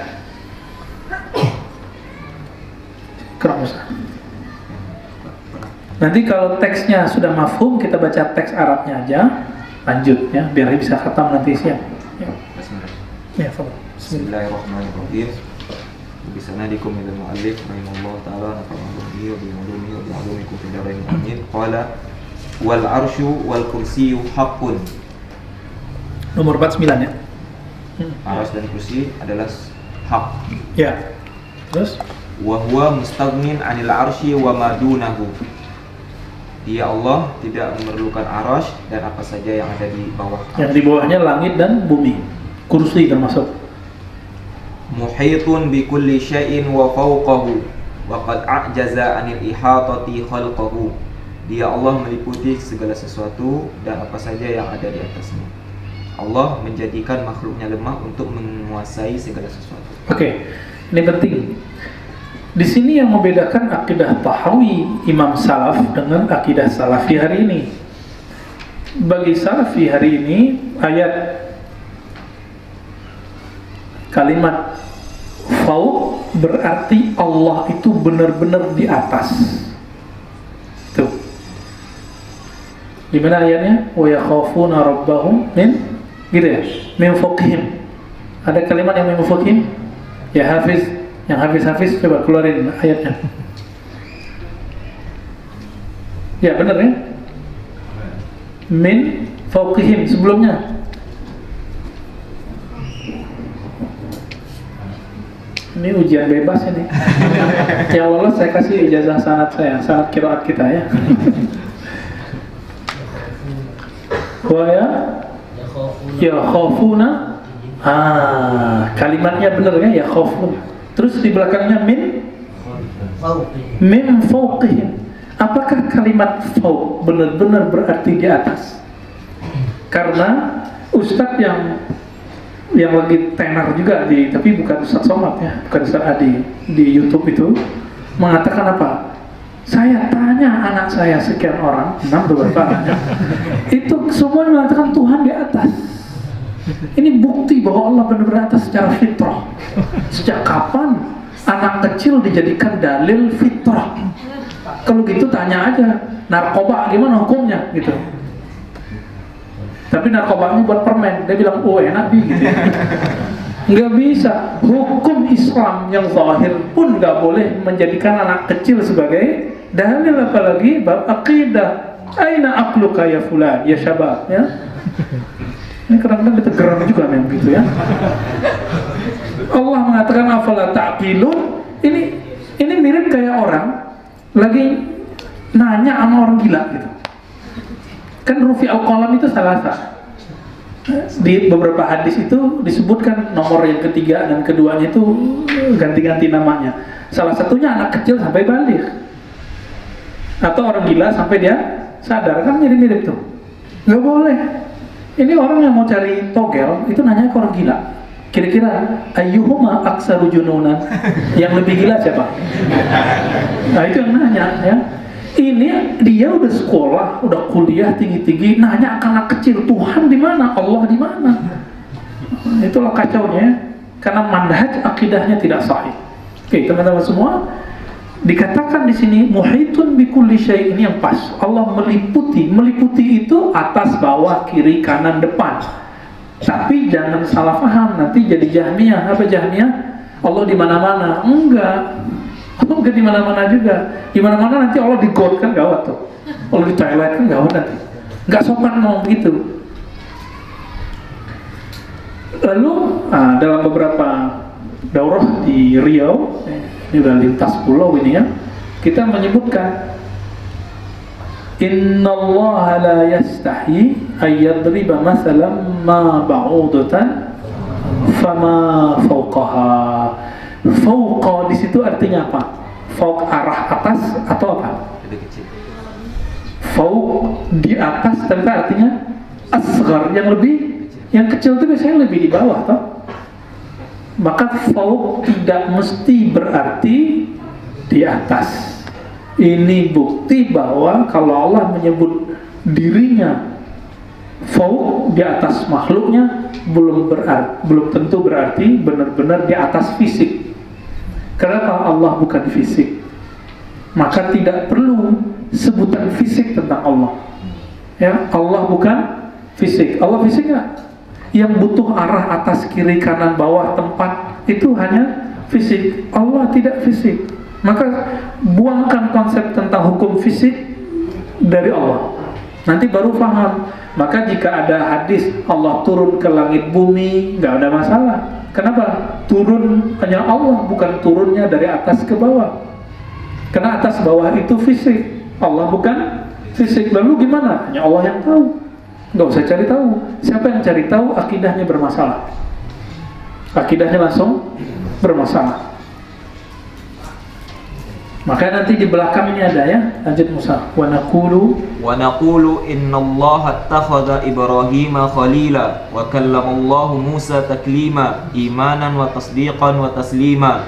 Kita juga menyatakan bahwa Allah Subhanahu wa taala menjadikan Nabi Ibrahim alaihi salam sebagai kekasihnya, khalilnya, dan berbicara kepada Nabi Musa alaihi salam dengan sebenar-benarnya, dengan penuh keimanan, keyakinan tersebut dengan penuh keimanan, kebenaran dan penyerahan. Ya, tentang Nabi Musa nanti ada kajian kita di YouTube, itu sudah di posting sama teman-teman Musnad Media ya, yang di Pekanbaru, zikir sesuai sunnah dan perlunya bertarekah. Di situ ada kisah Nabi Musa. Jadi saya nggak usah ceritain lagi ya. Wa tasdiqan wa taslima wa nu'minu bil malaikati wan nabiyyin wal kutubil munazzalati 'alal mursalin wa nashhadu annahum kanu 'alal haqqil mubin. Kita beriman kepada malaikat, para nabi, beriman terhadap malaikat, para nabi dan kitab-kitab yang diturunkan oleh Allah kepada Rasul. Kita pun bersaksi bahwa mereka dalam kebenaran yang nyata. Ya. Ini yang kita sebutkan sebelumnya, pembahasan malaikat karena tidak bisa diakal-akali, hanya bisa diimani. Apa info di Quran, apa kabar dalam hadis, itulah yang kita yakini. Jadi di luar itu nggak ada lagi pembahasan. Itu sebabnya pembahasan tentang malaikat tidak banyak dalam kitab-kitab akidah. Namun ada kabar gembira, Allah mengatakan, Nabi mengatakan, innalillahi malaikatan tawafin. Allah mempunyai malaikat-malaikat yang berkeliling, tawafin, yaltamisuna majlis az-zikr. Mereka mencari majlis zikr. Semoga mereka hadir di majlis kita. Amin. Ya. Kalau antum merasakan kenyamanan, kenikmatan di kolbu, keasikan, itu dia berarti lagi nyambung connect. Kalau enggak. Ya. Maka biasakan kalau ngaji itu wudu, jangan junub. Baik. Wa nusammi ahla qiblatina muslimin wa muslimina mu'minin. Oke, sebelumnya ada di kalimat nabiyyin, balik lagi. Apa yang membuat kita beda dengan Imam Salafi Ibnu Taimiyah rahimahullah? Ibnu Taimiyah di jilid keempat dari Majmu' Fatawa mengatakan para nabi maksum dari dosa besar tapi bukan dosa kecil. Ini hal yang membuat beda antara Ahlus Sunnah yang mayoritas dengan Ahlus Sunnah yang diyakini oleh Ibnu Taimiyah. Faham di situ? Maka wajar beberapa ulama mengkafirkan Ibnu Taimiyah karena dianggap berani mengatakan Nabi itu berdosa. Tapi kita cek Ibnu Taimiyah, masa dia kafir? Nggak mungkin dong. Kita cek dalilnya apa. Ternyata dia pakai ayat fa'asa Adamu rabbahu faghawa. Adam mendurhakai Rabbnya, Tuhannya, ghawa, maka dia ghawa. Apa arti ghawa? Insaraf, inharaf, menyimpang. Bahasa lainnya tersesat. Apa kata Ibnu Taimiyah? Ini dalil bahwa ada dosa para nabi. Wa wajadaka dhallan fahada. Coba kalau Ibnu Taimiyah hidup hari ini, sama mirip kasusnya, walaupun Ibnu Taimiyah jauh lebih alim, dengan Ustadz Kupluk itu siapa? Yang di Bandung kemarin. Seharusnya dia nggak ngomong itu, dia jamaahnya udah bagus tuh ya. Seharusnya dia nggak ngomong yang sensitif begini. Pasti Allah akan pertahankan kemasyhurannya. Apa kata dia? Nabi dulu pernah sesat.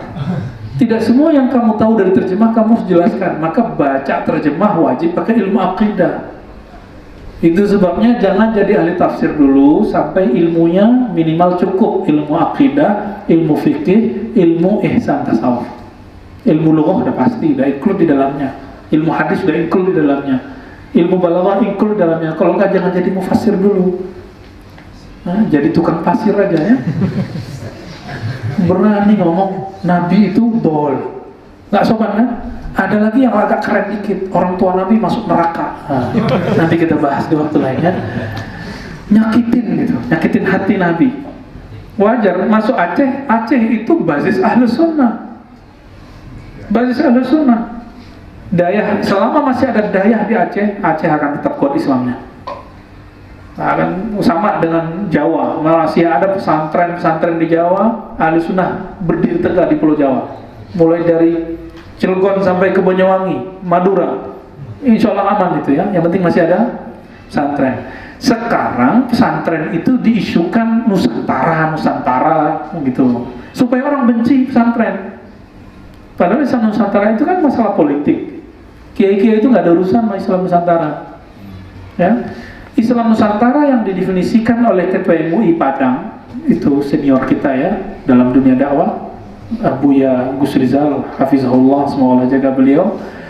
Itu beda dengan apa yang didefinisikan oleh ulama-ulama pesantren di NU.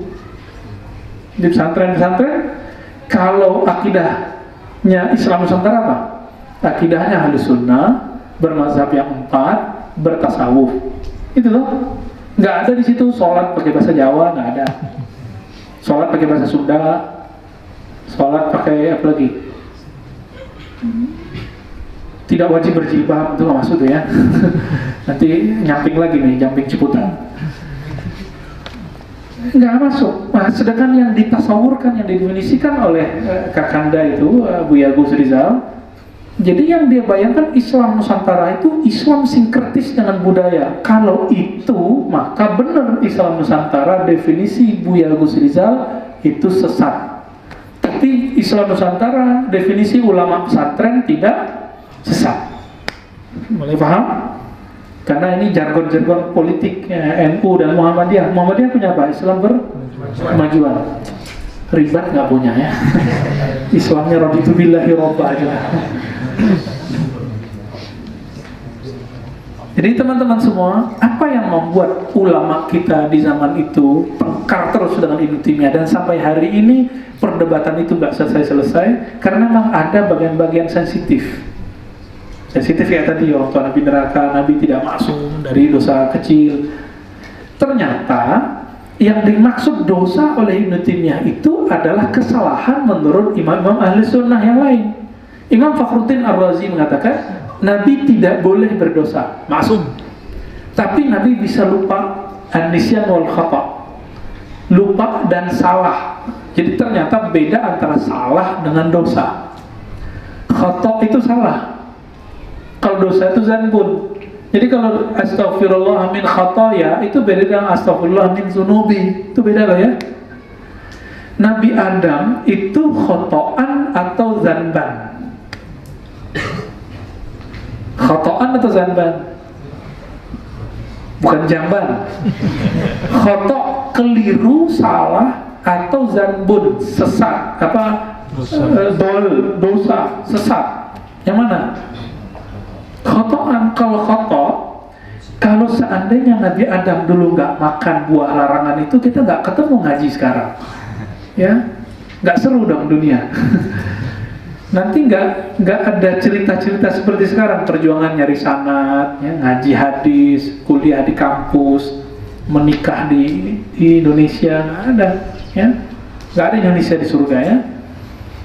Jadi teman-teman semua, ini yang kemudian membuat terjadi perdebatan panjang. Ya, ilustrasinya sederhana, ketika ada ustadz terkenal ngomong Nabi orang tuanya masuk neraka, ustadz ngomong Nabi pernah sesat, langsung dihantam oleh jamaah-jamaahnya. Apalagi di zaman Ibnu Taimiyah. Nah, kira-kira itu, biar antum paham. Kok Ibnu Taimiyah itu sering diejek-ejek? Tapi antum harus tahu, ana uhibbu Ibnu Taimiyah. Saya cinta Ibnu. Ciri-ciri cinta apa? Sering nyebut nama dia. Man ahabba syai'an aktsara dzikrahu. Yang cinta sesuatu akan sering nyebut namanya. Kenapa saya cinta Ibnu Taimiyah walaupun kemudian kritik? Seperti Imam Subki itu cinta mati ke Imam Zahabi. Ternyata orang cinta itu nggak mesti muji terus, bisa ngeritik. Imam Subki punya Tabaqat Syafi'i Al-Kubra. Dia memuji Imam Zahabi selangit, tapi juga ngeritiknya sebumi. Bisa dibayangkan. Kenapa? Saking cintanya. Dan dia mengatakan, saya disuruh ayahanda untuk ngaji ke Imam Al-Mizzi, yang Imam Darul Hadis Al-Ashrafiyah di Damaskus. Kayak universitas dulu ya. Tapi saya lebih semangat ngaji ke Imam Zahabi. Padahal akidahnya beda tipis.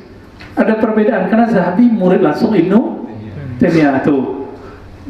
Jadi kita begini itu saking dekat dan cintanya kepada Imam Ibnu Taimiyah. Jadi kul inni uhibbu Ibnu Taimiyah.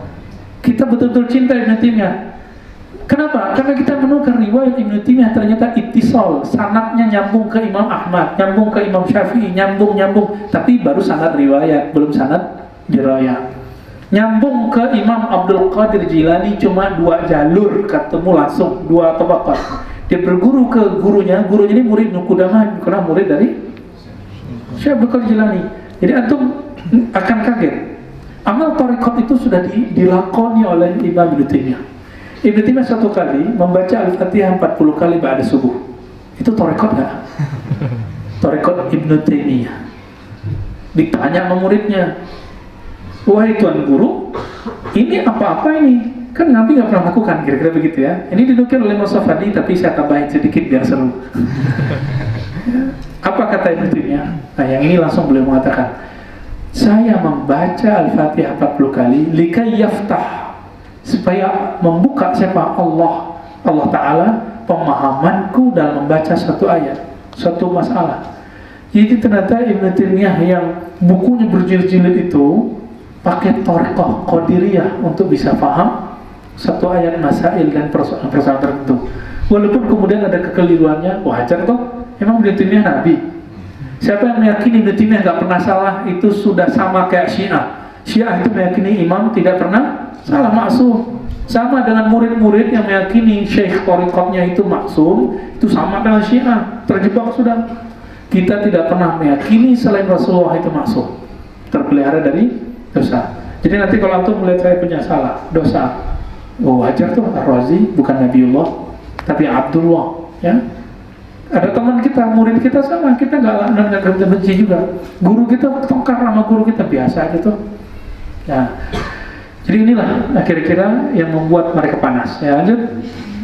Wa nusammi ahla qiblatina muslimina mu'minin. Nah, siapapun yang berkiblat ke Ka'bah, mau dia NU, Muhammadiyah, Salafi, Persis, mau dia Sufi, anti-Sufi, yang penting tidak saling kafir mengkafirkan dan tidak merusak usul akidah yang 6 itu, kan rukun akidah yang 6 itu ya, rukun iman yang 6.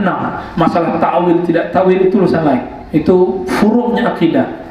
maka orang itu disebut muslimina mu'minin. Muslim plus mu'min.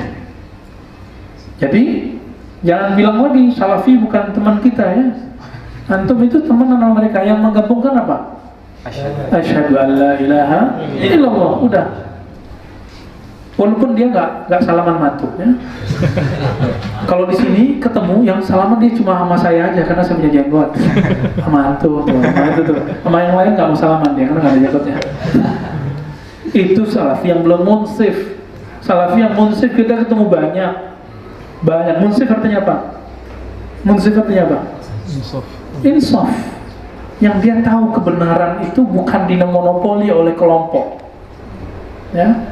Nah, orang-orang ini biasanya kalau dia ketemu nggak ngeliat jenggot saya yang dipotong dikit itu ya, nggak ngeliat celana saya, sarung saya yang di bawah mata kaki. Tapi yang dia lihat adalah saya hamba yang mengatakan la ilaha illallah Muhammadur Rasulullah. Begitu juga sufi yang kalbunya mu'tadil wasit ya, yang kalbunya moderat, dia akan menyapa dan mendoakan ya.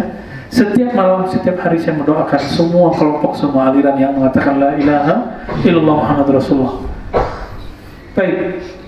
Madamu bima ja'a bihin nabiyyu sallallahu alaihi wasallam mu'tarifin walahu bi kulli ma qalahu wa akhbara musaddiqin. Ya.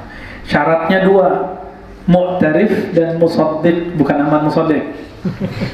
Mu'tarif mengakui serisalah Nabi Muhammad.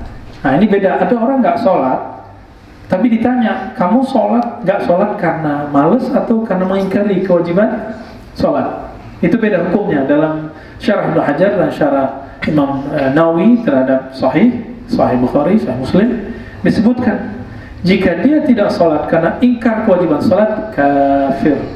Tapi kalau dia nggak sholat, dia bilang saya malas, maka dia munafik, fasik, walam yakun murtadan. Belum murtad, apalagi cuma satu yasinan, satu enggak. Harusnya satu tawasulan apa enggak? Ustaz, tawasul itu syirik. Coba ulama mana yang bilang syirik dan ulama mana yang bilang tidak syirik? Selama mereka masih ikhtilaf, nanti kembalinya kayak tadi, kayak memahami Islam Nusantara. Jika ada orang yang memahami tawasul istighosah itu syirik, definisi dia adalah minta ke makhluk. Sepakat nggak minta ke makhluk itu syirik? Menyekutukan Allah dengan makhluk syirik, dengan guru-guru, wali-wali, kubur-kubur, itu sepakat? Jadi tawassul yang dimaksud oleh Salafi itu benar-benar syirik, kita nggak mau. Tapi tawassul yang dimaksud oleh Imam Subki, tawassul yang dimaksud oleh ulama-ulama Sufi, ulama-ulama Asy'ariyah, Maturidiyah, dan ulama-ulama yang sampai hari ini di Indonesia ada NU, PRT, ada Khairat, ada NW, semuanya bukanlah tawasul yang syirik itu, tapi tawasul yang tauhid. Nah, nanti kita coba lihat kalau ada waktu kita bahas contoh dari tawasul ya. Wala nakhudu fillahi wala numari fi dinillah ya. Syarat keduanya musaddiqin, lalu wala nakhudu fillah, kita tidak lanjut artinya, dan kita tidak larut dalam memikirkan tentang Allah dan tidak berdebat mengenai agama Allah. Nah, fillah itu mengenai sifat-sifat Allah tadi ya. Kita nggak perlu banyak-banyak memikirkannya. Jadi teman-teman, rumusnya gampang. Surat 3 ayat 190. Ya, 190 ya. Allazina yazkuruna Allaha qiyaman wa qu'udan wa 'ala junubihim wa yatafakkaruna fi khalqis samawati wal ardh. Kayaknya tuh udah hafiz semua ya. Ya, hafiz beberapa ayat. Coba lihat, ulul albab itu ciri-cirinya dua. Ketika bisa memasangkan fikir kepada objeknya, zikir kepada objeknya. Yazkurun pakai qalbu, itu Allah. Jadi zikir itu objeknya hanya Allah. Kalau fikir objeknya khalqis samawati wal ardh. Maka kenapa orang tidak khusyuk? Karena dia seharusnya zikrullah, tapi yang dilakukan adalah fikru khalqillah, memikirkan makhluk-makhluk Allah. Gampang? Jadi nanti kita sholat zuhur, antum nggak khusyuk. Salahnya bukan salah suaranya jelek atau ini jahar atau sir atau tempatnya nggak keramat, bukan. Masalahnya sederhana.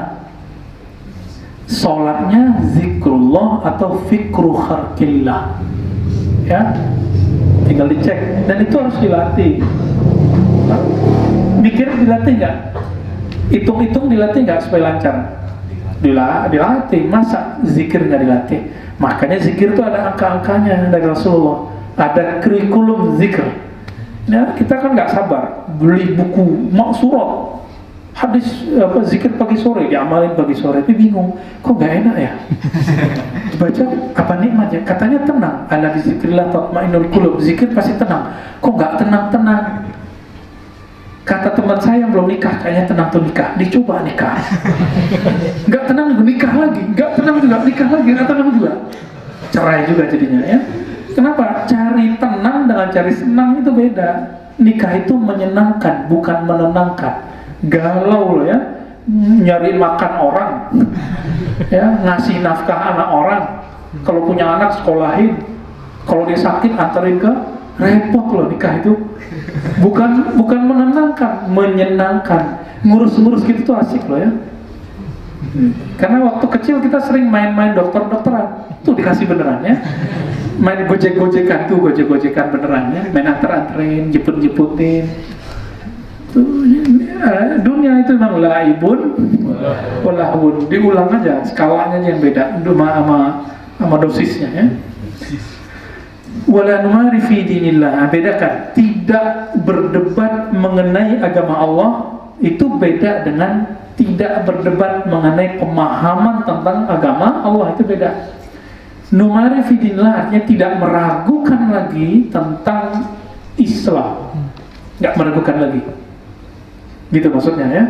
Adapun ikhtilaf, perbedaan faham, wah itu mesti terjadi, mesti ada numarinya ya, bukan nimarinya orang Betawi. Wala nujadilu fil Qur'an wa nashhadu annahu kalamu rabbil alamin nazala bihi ruhul amin fa'allamahu sayyidal mursalin Muhammadan sallallahu alaihi wasallam wa huwa kalamullahi ta'ala la yusawihi syai'un min kalamil makhluqin wa naqulu bi khalqihi wa la nukhalifu jama'atal muslimin. Kita tidak berdebat mengenai Al-Quran sebagai makhluk atau sebagai qadim, dan kita bersaksi bahwa ia adalah kalam Allah, Tuhan pencipta semesta, turun dengan perantaraan Ar-Ruhul Amin, lalu diajarkan kepada Sayyidil Mursalin Sayyidina Muhammad sallallahu alaihi wasallam. Al-Quran adalah kalam Allah, tiada sesuatu pun dari kalam makhluk yang menyamainya. Kita tidak berpandangan mengenai makhluknya, sehingga kita tidak berselisih dengan jamaah muslimin umat Islam. Oke. Jamaah muslimin bukan satu kelompok, NU doang, Muhammadiyah doang, Salafi doang, JT doang, enggak. Jamaah muslimin, jamaah dalam ungkapan teks ini semua yang bersyahadat disebut jamaatul muslimin. Tidak memperdebatkan persoalan Quran. Jadi kalau yang pernah ngampus pasti pernah belajar ilmu kalam. Ada pembahasan yang nggak penting amat, tapi masih dibahas sampai hari ini. Apa Quran itu makhluk atau tidak? Tuh, sampai sekarang nggak bikin kenyang, nggak bikin bahagia, tapi buku berjilid-jilid membahas tentang itu. Nah, pentingnya apa? Ada sebenarnya. Nggak pentingnya lebih banyak lagi. Maka nggak usah lah ya, Quran makhluk nggak makhluk, itu cukup nanti di kelas aja, kalau di kampus ya. Baik. Kalam Allah itu tidak menyerupai sesuatu pun dengan kalam makhluk. Saya makhluk atau makhluk? Saya ngomong ada suaranya nggak? Kalau ditulis ada hurufnya nggak? Oke, kalam Allah itu laisa kamitsli syai', berarti tidak perlu suara, tidak perlu tulisan. Sudah paham? Nah, ini juga yang membedakan antara akidah Ahlussunnah Asy'ariyah, Thahawiyah, Maturidiyah dengan akidah Salafi Ibnu Taimiyah. Akidah salafnya imam-imam yang tiga itu beda dengan salafnya Ibnu Taimiyah. Di mana bedanya? Ibnu Taimiyah dan penerusnya Muhammad Wahhab, Wahabiyah, Salafiyah hari ini mengatakan bahwa Allah berbicara dengan huruf dan suara, dan dua-duanya qadimani. Qadim tidak berawal. Jadi huruf itu qadim, suaranya qadim. Itulah yang didengar langsung oleh Nabi Musa. Wa kallamallahu Musa taklima. Itu kata siapa? Ibnu Taimiyah. Lagi-lagi makanya digebukin lagi sama Subki, ya, dilaporin lagi ke mahkamah, masuk penjara lagi. Gebuknya bukan gebuk pakai tangan, ya, pakai tulisan. Maka Imam Subki berjilid-jilid nulis tentang itu, banyak risalah-risalahnya nulis tentang karena kekeliruan Ibnu Taimiyah ini. Oke teman-teman, ada dua kelompok, biar nanti bacanya tinggal lewat ya. Satu Mu'tazilah, satu Salafiyah. Mu'tazilah mengatakan Quran yang kita baca ada hurufnya nggak? Kalau dibaca ada suaranya nggak? Ada awal dan akhirnya nggak? Awalnya him, akhirnya. Berarti Quran itu makhluk. Siapa yang ngomong? Mu'tazilah. Persamaannya apa dengan Ibnu Taimiyah? Sama-sama mengatakan berhuruf dan bersuara. Maka dalam hal ini akidah Ibnu Taimiyah nisful i'tizal, separuh akidah Mu'tazilah. Faham? Karena Ibnu Taimiyah mengatakan Asy'ari itu mukhannas Mu'tazilah. Mu'tazilah banci. Di sini, tapi saya nggak berani ngomong gitu karena saya cinta Ibnu Taimiyah, ya. Tapi nisful Mu'tazilah, separuhmu. Kita nggak bilang banci, ya. Antum aja bilang sendiri. Berarti suul adab. Karena saya punya sanad ke Ibnu Taimiyah dan saya sering kirim doa Fatihah untuk imam-imam yang sanadnya ada. Salah satunya beliau. Tuh, kita beda faham, kita kirim Fatihah. Kalau nggak percaya, rasain aja di sana, mati aja dulu. Orang hidup aja ngerasain kok, ya. Coba kirim satu Fatihah ke seseorang, ntar dia kepikiran kita mulu. Pelet ya? Enggak. Itu bukan pelet, itu semi-semi ya. Itu namanya mahabbah syar'iyah, pelet syar'i. Kecuali kalau kalbunya udah nolak dari awal, nggak mental-mental dia. Baik, minum dulu ya, Fadhal, minum dulu. Saya maksudnya minum dulu.